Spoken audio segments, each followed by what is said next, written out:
Now, we are on the cusp of change. Some may even say dystopia.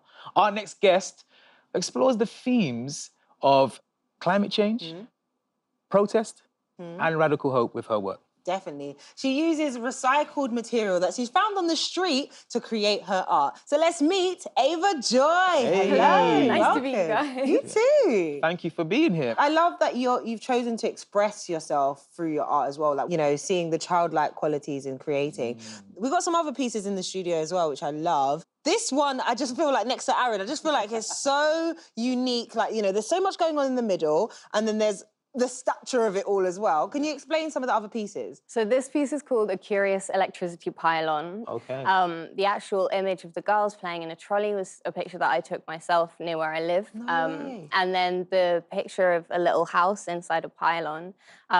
I was looking at how in gaming apocalypse is shown quite a lot. And there was this really cool house made in a pylon in a game. So I looked at some examples online and there was a picture called A Curious Electricity Pylon. So those are the kind of themes in that work. Awesome. And the ones in the frames on the far? Those are some jellyfish that I made with my own plastic waste when I was studying in Spain. I didn't have access to many materials, so I was just using whatever I had.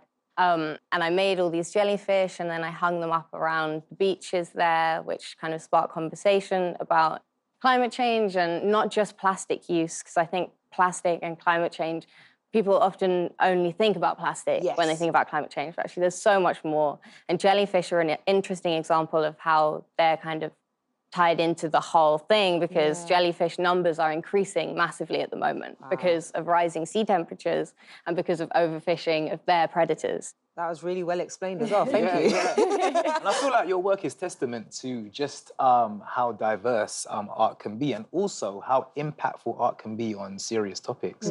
So how can we use art to make it instrumental in the conversation around climate change? I think we already are. I mean, if you look at last summer and the protests, not just for like Extinction Rebellion and climate change, but also for BLM. Visual language is used so much in protest already, and it has been since the 60s. And the more that there is public art, the more that our public spaces are used for creative spaces, and the more that we are visually sharing all this information, that has so much power. And I think the more that that's shared, you know, there's always hope in that. Tell them, Eva. I love it. This is what I'm talking about. Expression, you know, empowerment. 100%. There's so much happening here. So thank you so much for bringing your incredible pieces of art and joining us in the studio. Thank you for having me, guys. Thank you.